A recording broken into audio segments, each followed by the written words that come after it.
Zero regrets about walking on that fence and jumping over to start my own business. The main purpose of this video is to maybe help or inspire someone that was like me, that was on the fence, trying to decide whether they want to go in business for themselves or not. I know a bit about HVAC. I've been doing it over almost 25 years. Probably help if I give a little history of where I'm coming from about that. I started my business, my first business, when I was an apprentice. I was a third-year apprentice.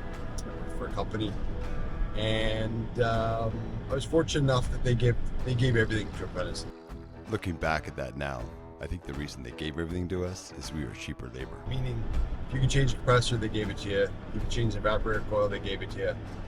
They really push you, and I'm thankful for that. I really am thankful.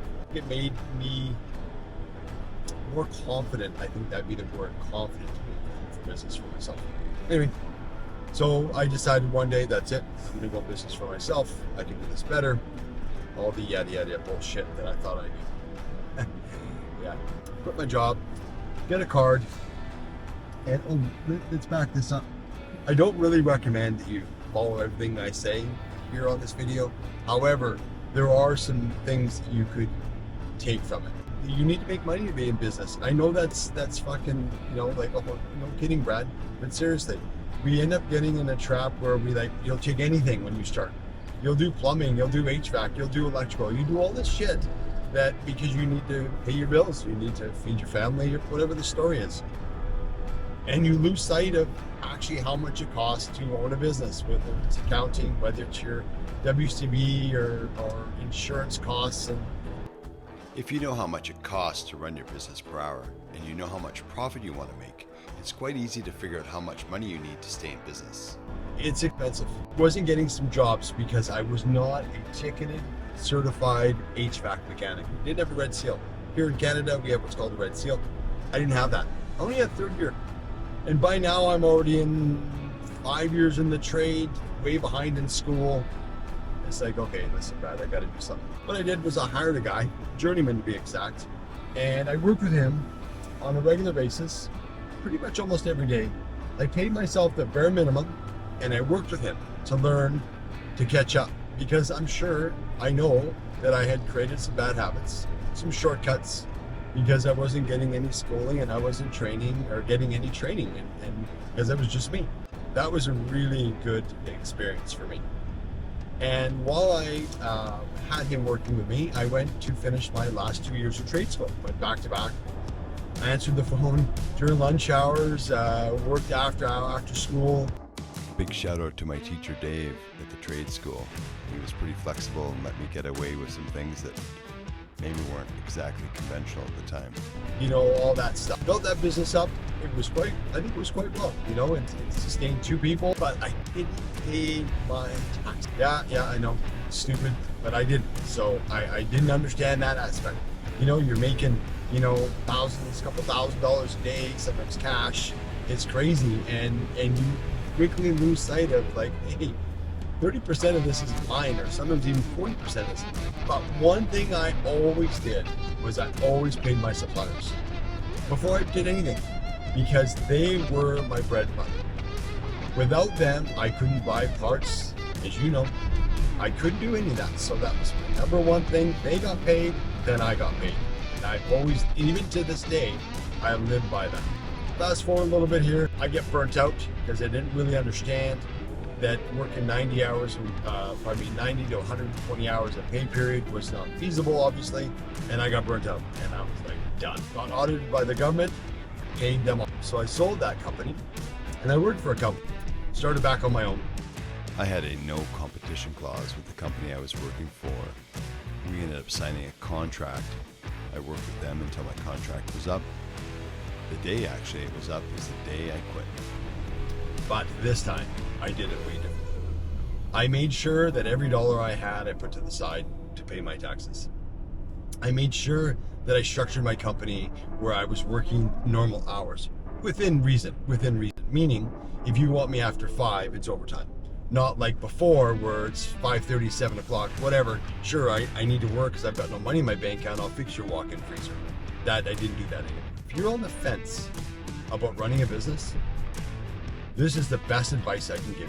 If you think that running a business is easy, give you time, I just own my own business, everything's going to be all right.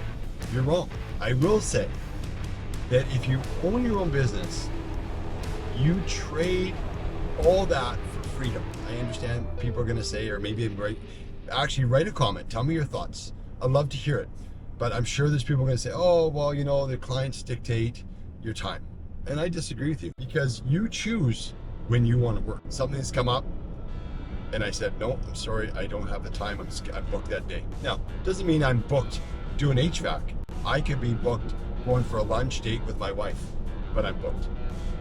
So owning your own business, in my honest opinion, gives you freedom. And later on, it does give you some perks of financially.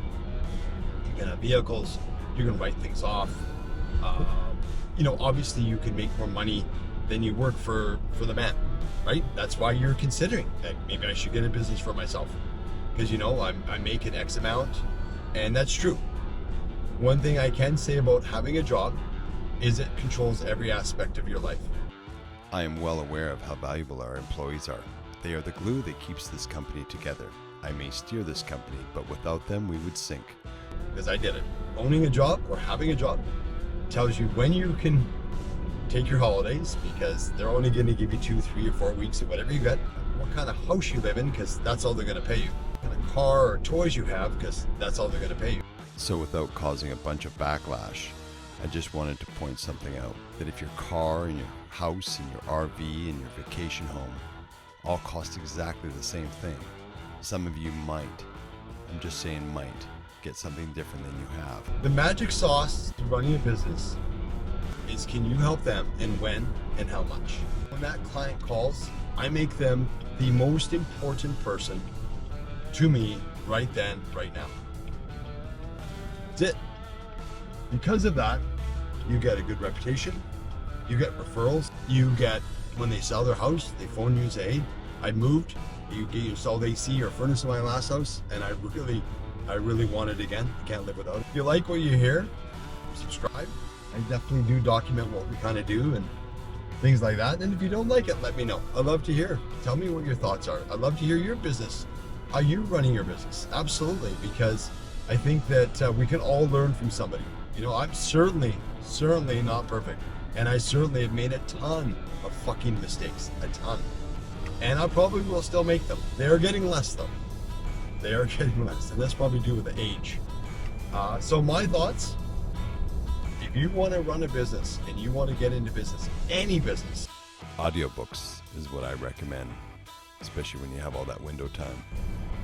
I think you should have some sort of plan, pay your bills, figure out how much it's going to cost you to run your business. Pick something you're good at and be the best at it. Now, stick to what I know. I think we're pretty good at it. We help our clients. We're growing every year. The team is growing every year. Honestly, I love it. I have zero regrets. Absolutely zero regrets about walking on that fence and jumping over to start my own business. Zero.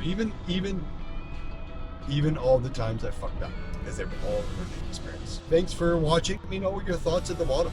Tell me how you make out in your business. Those are great stories. We can all learn from them and look back and laugh, right? I mean,